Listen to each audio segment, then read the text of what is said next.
Assalamualaikum warahmatullahi wabarakatuh. Saya NF dari Pustaka Suara.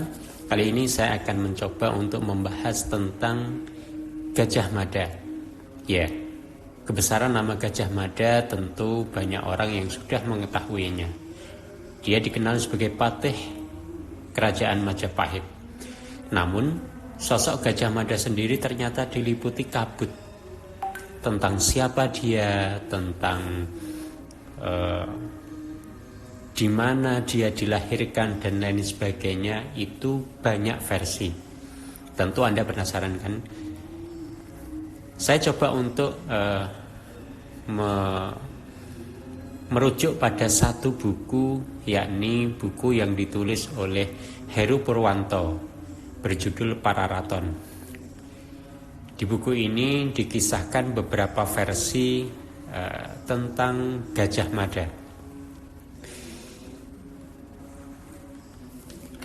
Negara Kartagama dan Pararaton sama-sama mengisahkan tentang Gajah Mada mulai menjadi patih Majapahit, yakni setelah penaklukan Sadeng tahun 1331. Namun dikisahkan hanya Pararaton yang mengulas tentang awal kemunculannya, sedangkan negara Kartagama tidak membahas tentang awal kemunculan Gajah Mada. Menurut Pararaton, Gajah Mada muncul pertama kali sebagai Bekel Bhayangkara, yakni komandan pengawal raja yang menumpas pemberontakan Rakuti tahun 1319. Kalau kisah ini tentu sudah banyak orang yang mengetahui bagaimana Gajah Mada yang kemudian membawa Raja Jayanegara ke Bedander.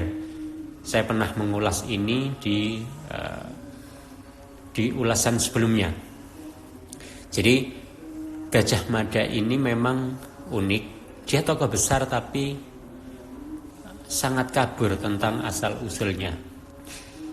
Lalu selain Pararaton, ada sebuah naskah yang bernama Usana Jawa.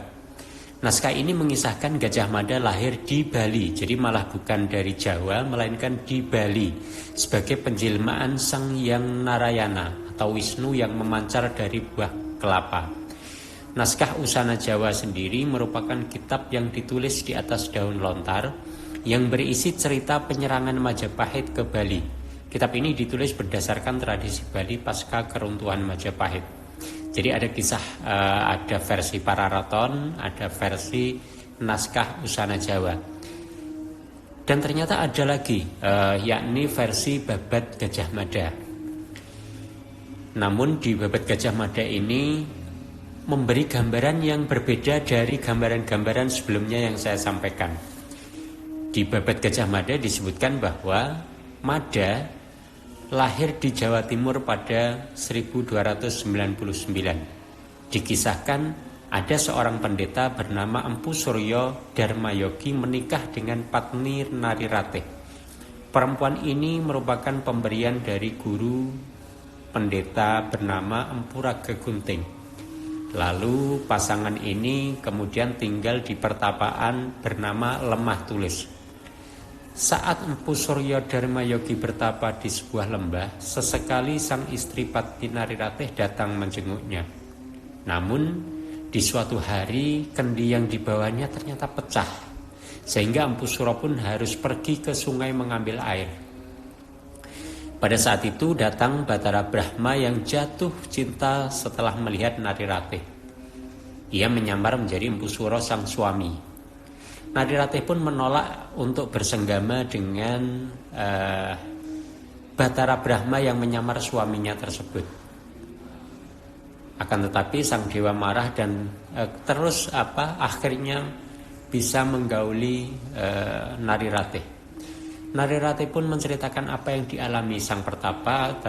Tentu sangat marah, namun dia tidak berani untuk melawan Batara Brahma.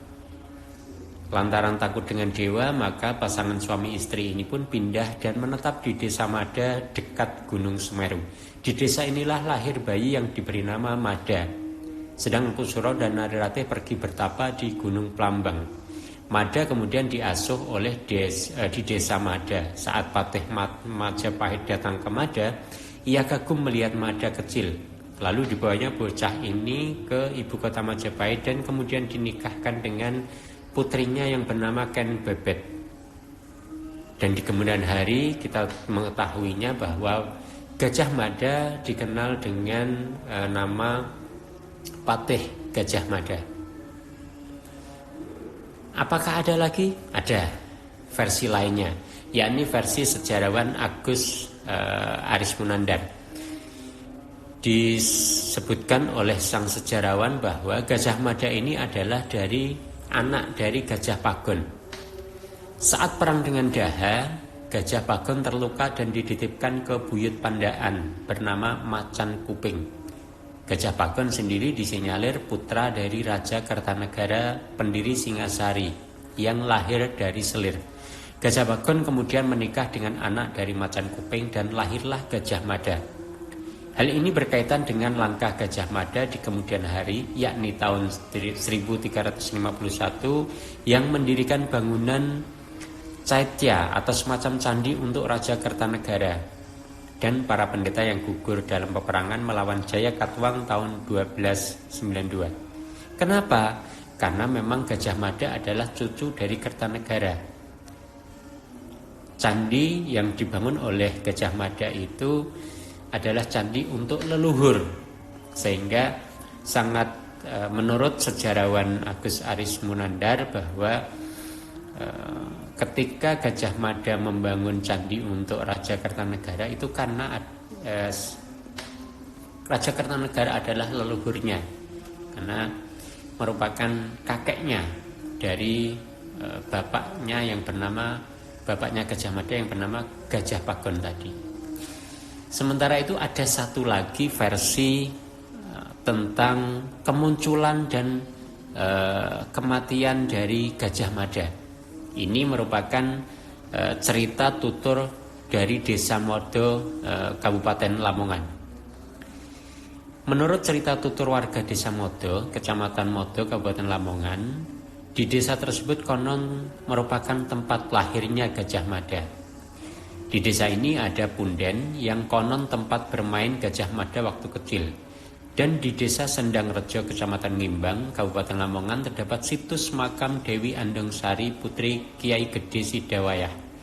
Dewi Andongsari ini dipercaya sebagai selai Raja Wijaya yang kemudian melahirkan bayi kecil bernama Mada yang kemudian dikenal dengan Gajah Mada.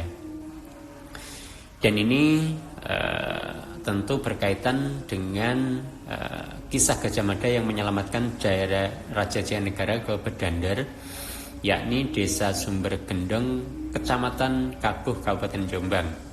Namun seperti yang pernah saya sampaikan bahwa Bedandar ini juga dikenal sebagai sebuah wilayah di Kabupaten Bojonegoro, yakni di Kecamatan Dander.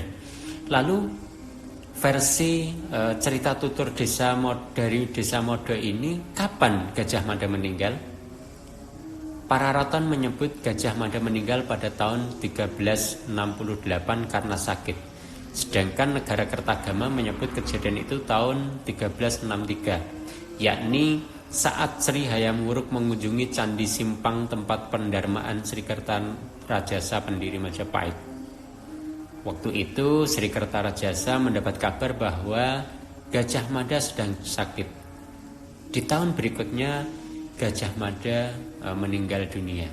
Nah, itu kawan tentang beberapa versi dari cerita kelahiran dan kematian Gajah Mada, sang Patih Majapahit yang terkenal dengan sumpah palapanya menyatukan Nusantara. Saya ringkas sedikit bahwa ada versi para raton, ada versi naskah Usana Jawa, ada versi Babat Gajah Mada, dan ada versi sejarawan Agus Aris Munandar, serta versi cerita tutur masyarakat Desa Modo, Kabupaten Lamongan. Jadi dari sekian banyak versi, Anda bisa menelisik lebih dalam, bisa meneliti lebih dalam mana kira-kira yang menurut Anda paling objektif, mana yang menurut Anda paling punya dasar dan pantas untuk dipercaya, ataukah semuanya memang bisa dipercaya karena masa lalu tentu sulit untuk dipahami secara objektif 100%, karena semua tergantung pada perspektif sejarah pada saat ini. Demikian yang bisa saya sampaikan. Terima kasih sekali lagi. Apa yang saya sampaikan ini adalah merujuk pada sebuah buku Pararaton yang ditulis oleh seorang yang luar biasa tekunnya, yakni Heru Purwanto, yang diterbitkan oleh Javanica tahun 2023. Terima kasih, semoga ada manfaatnya. Assalamualaikum warahmatullahi wabarakatuh.